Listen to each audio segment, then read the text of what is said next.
الله وكفى وسلام على عباده الذين اصطفى أما بعد فأعوذ بالله من الشيطان الرجيم بسم الله الرحمن الرحيم ولتكملوا العدة ولتكبروا الله على ما هداكم ولعلكم تشكرون. وقال النبي صلى الله عليه وسلم من قام ليلة العيدين محتسبا لم يمت قلبه حتى يموت القلوب. صدق الله العظيم. اللهم صل على محمد النبي الأمي وعلى آله وسلم تسليما. اللهم صل على محمد النبي الأمي وعلى آله وسلم تسليما. اللهم صل على محمد النبي الأمي وعلى آله وسلم تسليما. محترم حضرات سامعین کرام، میں نے جس آیت کریمہ کی تلاوت کی ہے اس کے اندر اللہ رب العزت نے رمضان المبارک کے ختم ہونے کے بعد ہمارے کیا مشاغل اور مصروفیات ہونی چاہیے اس کو اس کے اندر بیان کیا گیا ہے، اور جو حدیث مبارکہ پڑھی گئی اس کے اندر بھی اللہ کے نبی نے رمضان المبارک کے بعد جو ہمارا کیا عمل ہونی چاہیے، کیا طریقہ ہونی چاہیے، اس کو اللہ کے نبی نے بھی اپنی باتوں کے ذریعے پوری امت مسلمہ تک پہنچائی. اللہ تعالیٰ نے ارشاد فرمایا وَلِتُكْمِلُوا الْعِدَّةَ وَلِتُكَبِّرُوا اللَّهَ، کہ جب تم نے عدت پوری کر لی، یعنی جب تم نے پورے ایک مہینے کا روزہ رکھ لیا، وَلِتُكَبِّرُوا اللَّهَ عَلَى مَا هَدَاكُمْ، تم اللہ کی بڑائی بیان کرو، تم اپنے راستے پر چلتے ہوئے اللہ کی بڑائی بیان کرو، وَلَعَلَّكُمْ تَشْكُرُونَ، تاکہ تم شکر گزار بندے بن جاؤ. اس کا مطلب کیا ہے، اس کے معانی اور مفاہیم کیا ہے، یا اس آیت کا تعلق کس سے ہے؟ تو جب رمضان المبارک شروع ہوا تھا تو اس وقت اللہ کے نبی یا اللہ نے ایک آیت بیان فرمائی یا ایھا الذین آمنوا کتب علیکم الصیام، کہ رمضان المبارک کے روزے کی فرضیت کے متعلق بیان کیا کہ یہ ایک مہینہ جو ہے ٹریننگ کا کورس ہے، یعنی ایک مہینے کے اندر 11 مہینوں کے اندر ایک مہینہ 12 مہینوں کے اندر ایک مہینہ ایسا آتا ہے جس کے اندر اللہ رب العزت جو ہے مسلمانوں کی ٹریننگ کرتے ہیں کہ کس طریقے سے تمہیں اپنی زندگی گزارنی چاہیے، کس طریقے سے تم اپنے دنوں کو گزارو، یا تمہاری زندگی کیسی ہونی چاہیے، سب کو ایک مہینے کے اندر اللہ تعالیٰ جو ہے کروا کر بتلاتے ہیں. اور روزے کے ذریعے جو ہے روزے کی فرضیت کا مقصد بھی بتلاتے ہیں لعلکم تتقون، کہ تمہارے اندر تقوی پیدا ہو جائے. جیسا کہ ہم اور آپ نے اس کا مشاہدہ بھی کیا کہ جب ہم روزے رکھتے تھے تو ہمارے اندر تقوی پیدا ہوا، ہمارے اندر ڈر پیدا ہوا، خوف پیدا ہوا کہ روزہ رکھے ہوئے ہیں اور گناہوں کی طرف بڑھنے کی ہمیں ہمت نہیں، بھوک لگ رہی ہے، پیاس لگ رہی ہے، گناہ کی طرف دل مائل ہو رہا ہے، لیکن روزے کی وجہ سے، روزے کی حالت میں رہنے کی وجہ سے ہم جو اس گناہ کی طرف بڑھ نہیں رہے، اس گناہ کا ارتکاب کرنے سے بچتے ہیں، اور اسی کو تقوی کہا جاتا ہے، اسی کو ڈر اور خوف کہا جاتا ہے. پھر اللہ نے فرمایا ایام معدودات، گنے چنے جو ہے یہ چند دن ہیں، یعنی رمضان المبارک چند ہی دن ہے. وَلِتُكْمِلُوا الْعِدَّةَ وَلِتُكَبِّرُوا اللَّهَ، آگے فرمایا، اس سے پہلے اللہ نے فرمایا يُرِيدُ اللَّهُ بِكُمُ الْيُسْرَ وَلَا يُرِيدُ بِكُمُ الْعُسْرَ، کہ اللہ تعالیٰ جو ہے تمہارے ساتھ آسانی کا معاملہ کرنا چاہتا ہے اور تمہارے ساتھ سہولت کا معاملہ کرنا چاہتا ہے، تمہارے ساتھ سختی کا معاملہ نہیں کرنا چاہتا. یعنی رمضان المبارک کے مہینے کی روزے کو فرض کر کے تم پر جو ہے بوجھ نہیں ڈالنا چاہتا، اور پھر اس کے اندر سہولتیں دی گئی کہ جو بیمار ہے، جو سفر پر ہے، ان کو مہلت دی گئی کہ وہ دوسرے ایام میں، دوسرے دنوں میں جو ہے روزے رکھے، اور ان کو جو دوسرے دنوں میں روزہ رکھنے کو کہا گیا. پھر فرمایا کہ یہ تمام جو مراحل ہے، یہ تمام جو طریقہ ہے، یہ صرف تمہارے ساتھ نرمی کا معاملہ اختیار کیا گیا ہے، تمہارے ساتھ سختی کا معاملہ اختیار نہیں کیا گیا. اس کے بعد ایک آیت بیان فرمائی وَلِتُكْمِلُوا الْعِدَّةَ، اب جب کہ پورا مہینہ گزر گیا، پوری عدتیں پوری ہو گئی، 29 روزہ ہو یا 30 روزہ ہو، جب یہ پوری عدت پوری ہو جائے تو جس طریقے سے ان ایام کو گزارنی چاہیے، جس طریقے سے اس کو پورا کرنی چاہیے، جس طریقے سے روزہ رکھنا چاہیے تھا، یا جس طریقے سے اس کے اندر تراویح کا اہتمام ہو یا عبادات کا اہتمام ہے، یہ تمام چیزیں کرنی چاہیے تھی، اس طریقے سے ہم نے نہیں کیا. چلو پھر بھی کوئی بات نہیں، اللہ تعالیٰ اپنی بڑائی کرتے ہوئے، یعنی اپنے طرف سے مہربانی کا معاملہ کرتے ہوئے فرما رہے ہیں کہ پھر بھی کوئی بات نہیں، ہم تو صرف تمہیں یہ دیکھنا چاہتے تھے کہ ہم نے جو 30 دن تم کو روزہ رکھنے کو کہا یا 29 دن تم کو روزہ رکھنے کو کہا، تم اس پر عمل کیے کہ نہیں، تم میرے باتوں کی، میرے حکم کی تعمیل کیے کہ نہیں، بس ہم نے صرف اس کا جائزہ لیا ہے۔ وَلِتُكْمِلُوا الْعِدَّةَ، کہ جب تم نے عدت پوری کر لی، جب تم نے پورے روزے رکھ لیے، وَلِتُكَبِّرُوا اللَّهَ عَلَى مَا هَدَاكُمْ وَلَعَلَّكُمْ تَشْكُرُونَ۔ اب تم جو ہے اللہ کی بڑائی اور کبریائی بیان کرو۔ تو اس آیت سے علماء کرام نے اشارہ فرمایا ہے کہ جب رمضان المبارک کی پوری گنتی ختم ہو جاتی ہے، اس کے بعد جو ہے آدمی اگلے دن یعنی عید الفطر کے دن جو ہے اللہ تبارک و تعالیٰ کی کبریائی اور تعریف بیان کرتے ہوئے ایک راستے سے اللہ اکبر لا الہ الا اللہ واللہ اکبر اللہ اکبر وللہ الحمد کہتے ہوئے خدا کی تعریف اور حمد و ثنا کرتے جاتا ہے، اور اس آیت سے یہی بات مراد ہے۔ اور اس کا بھی مقصد اور منشا ہے وَلِتُكْمِلُوا الْعِدَّةَ وَلِتُكَبِّرُوا اللَّهَ عَلَى مَا هَدَاكُمْ وَلَعَلَّكُمْ تَشْكُرُونَ، تاکہ تم شکر گزار بن جاؤ۔ یہ تمام چیزیں کروانے کا جو مقصد ہے اور منشا صرف یہی ہے کہ تمہارے اندر شکر گزاری کا جذبہ اور شوق پیدا ہو جائے، چونکہ اب ہمارے ہاتھوں سے اور ہمارے سامنے سے رمضان المبارک کا یہ مبارک مہینہ اور مقدس مہینہ جانے کو ہی ہے، چند ساعتیں یا اگر چاند نکلا تو کل انشاءاللہ، ورنہ پھر پرسوں یعنی ایک دن یا آدھا دن ہمارے سامنے کہہ لیا جائے کہ بس چند ساعتیں ہی ہمارے سامنے ہیں۔ جس طریقے سے ہمیں عبادت کرنی چاہیے، جس طریقے سے اس کے اندر نوافل اور ذکر کا اہتمام کرنی چاہیے، کما حقہ ہم نے اس کی ادائیگی نہیں کی اور اس کا حق ادا نہیں کیا۔ لیکن اس کے بعد جو آج کی رات ہے، اگر یہ لیلۃ الجائزہ ہوئی یعنی اگر کل عید منائی جائے تو آج کی رات ہے، اس کے بارے میں بھی احادیث مبارکہ کے اندر کثرت سے وہی حدیث آئی ہے کہ جب چاند رات ہوتی ہے یعنی جب عید والی رات ہوتی ہے، اس دن اللہ تعالیٰ جو ہے انعام بانٹتے ہیں، مومنوں پر انعام کی بارش کرتے ہیں۔ اسی کو حدیث کے اندر کہا کہ لیلۃ الجائزہ من قام لیلۃ العیدین، یعنی عید اور بقرعید کی رات جب آدمی خدا کے سامنے کھڑا ہوتا ہے اور عبادت کرتا ہے، من قام لیلۃ العیدین محتسبا لم يمت قلبه حتى تموت القلوب، کہ اللہ تعالیٰ اس کے دلوں کو زندہ کرتے ہیں، جب سب کے دل مردہ ہو جائیں گے وہ بھی ایسے شخص کا جو ہے دل زندہ رہے گا۔ تو عید الفطر کی رات جو ہے اللہ تعالیٰ پوری امت مسلمہ یعنی جو خدا کے سامنے گریہ وزاری کرتا ہے، انکساری کرتا ہے اور خدا سے اپنے توبہ کو معاف کرنا چاہتا ہے، تو اللہ تعالیٰ جو ہے اس کے توبہ کو معاف کرتے ہیں اور اس کے گناہوں کی معافی کر دیتے ہیں۔ تو لیلۃ الجائزہ کا مطلب ہی ہے کہ اس رات جو ہے انعام بانٹا جاتا ہے۔ حدیث کے اندر یہ بھی بات آتی ہے کہ جتنا پورا رمضان میں لوگوں کی مغفرت کی جاتی ہے ایک رات کے اندر، اتنا جو ہے 30 یا 29 دن میں جتنی لوگوں کی مغفرت ہوتی ہے اتنا صرف عید کی رات کو یعنی لیلۃ الجائزہ کو جو ہے اتنے لوگوں کی مغفرت کی جاتی ہے۔ تو آج کی رات کی جو ہے بھی بہت کثرت سے حدیث کے اندر جو ہے فضیلت وارد ہوئی ہے کہ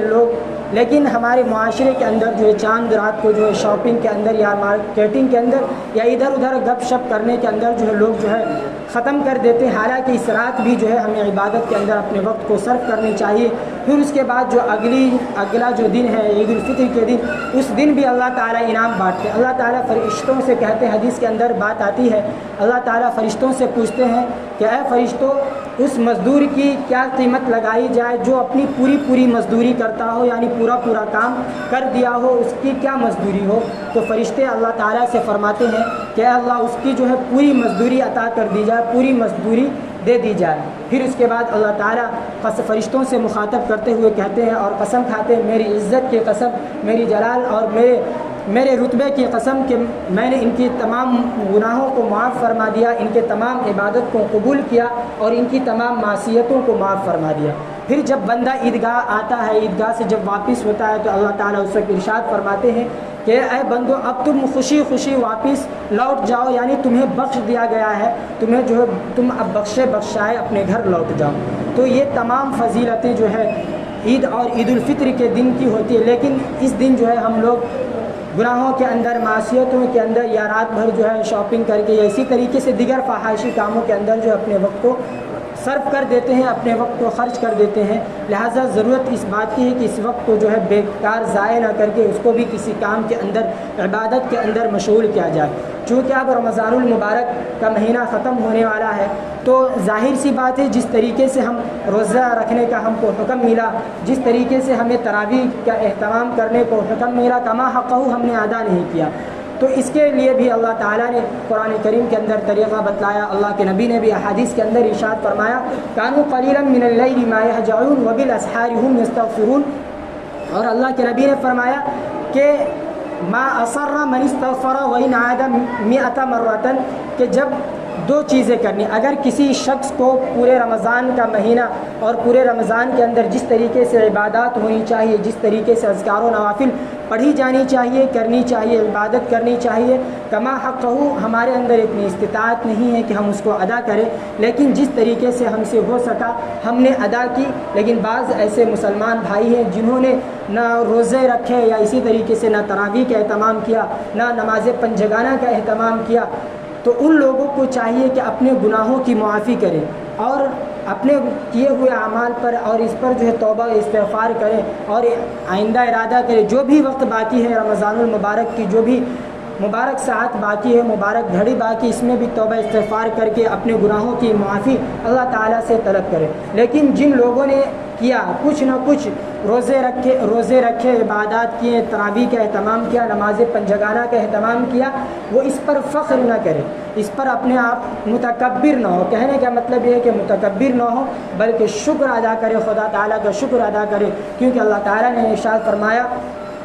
لئن شکرتم لازیدنکم ولئن کفرتم ان عذابی لشدید، کہ اگر تم شکر گزاری کرو گے، شکر ادا کرو گے تو اس کے اندر اور اضافہ ہوگا، تمہیں اور کرنے کی توفیق ملے گی، اور اگر تم ناشکری کرو گے تو یقیناً میرا عذاب جو سخت ہے۔ تو جن کو توفیق عبادات کی ملی ہے، جن کو نیک کام کرنے کا اللہ تعالیٰ نے توفیق دیا ہے، ان کو چاہیے کہ اس پر خدا تعالیٰ کا شکر ادا کرے، اس پر متکبر نہ ہو۔ متکبر ہونے کا مطلب یہ ہے کہ اگر ہم روزہ رکھیں، ہم نے عبادت کیا، تراویح کا اہتمام کیا، اب وہ لوگ جنہوں نے اس کا اہتمام نہیں کیا، 10 آدمی کے سامنے، 15 آدمی کے سامنے جو اس کو ذلیل نہ کرے یا اس کے بارے میں برائی نہیں بیان کرے کہ فلاں شخص جو ہے تراویح کی نماز کا بھی اہتمام نہیں کیا، فلاں شخص جو ہے روزہ نہیں رکھتا ہے، یا فلاں شخص جو ہے ذکر و اذکار یا عبادت کے اندر نماز پنجگانہ کا اہتمام نہیں کرتا ہے۔ اگر اس طریقے سے ہم کریں گے تو ہم نے جو کیا ہے، ہم نے جو عبادتیں کی ہے، وہ عبادتیں بھی ہماری ضائع ہو جائے گی، وہ بھی کسی کام کی نہیں رہے گی، کیونکہ گویا کہ ایک طریقے سے آپ نے عبادت کر کے اللہ پر احسان جتلایا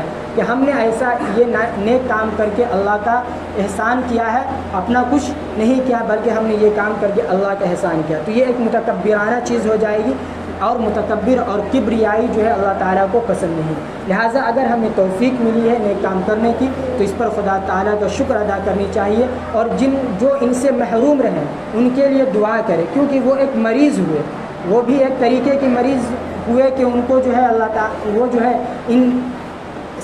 مبارک ساعت سے جو ہے وہ دور رہے، ان کو ان تمام چیزوں کی توفیق نہیں ملی۔ اللہ تعالیٰ نے ہمیں توفیق دی، اس پر شکر گزاری کرے اور طنز و تشریح کرتے ہوئے نہ پھرے۔ اگر ہم اصلاح کرنا چاہتے ہیں تو ایک سوئی میں، تنہائی میں، خلوت میں ان سے کہے کہ بھائی آپ کو ابھی بھی وقت ہے کہ آپ نماز پڑھیں، یا اسی طریقے سے جو وقت بچ گیا اس کے اندر خدا تعالیٰ کی عبادت کرے اور اپنے گناہوں کی معافی مانگ لے۔ تو اس طریقے سے کریں گے تو اللہ تعالیٰ جو ہمیں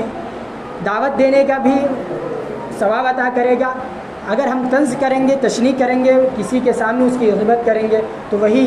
کہ اللہ تعالیٰ نے ایک مومن کو جو ہے دوسرے مومن سے تشبیہ، آئینے سے تشبیہ دیا ہے، اگر اس طریقے سے ہم نہیں کریں گے تو گویا کہ غیبت کرنے والے ہوئے، اور جب آدمی غیبت کرتا ہے تو اس کا خطرناک سزا ہے۔ تو پہلا کام یہ ہے کہ اگر ہمیں عبادت کی توفیق ملی ہے تو اس پر جو ہے خدا تعالیٰ کا شکر ادا کرنا ہے، اور اگر کسی طریقے کی کوتاہی ہوئی ہے، اس کے اندر کمی ہوئی ہے، تو اس پر جو ہے ہمیں نادم ہونا ہے، شرمندہ ہونا ہے، اور اللہ تعالیٰ سے جو ہے آئندہ عزم مصمم پکا وعدہ کرنا ہے کہ اللہ تعالیٰ اس پر جو ہے اس سے بچائے اور نیک کام کرنے کی توفیق اور ہمت عطا فرمائے۔ اور رہی بات کہ آدمی مثلا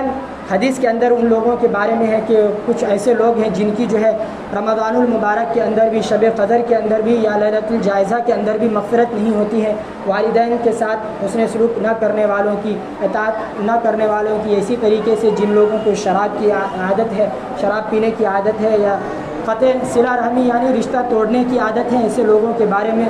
اللہ کے نبی نے فرمایا کہ ایسے لوگوں کی جو عبادات ہیں یا نوافل ہیں یا یہ لوگ روزے کا اگر اہتمام کرتے ہیں ان کے کوئی بھی دعائیں قبول نہیں ہوتی یا ان کا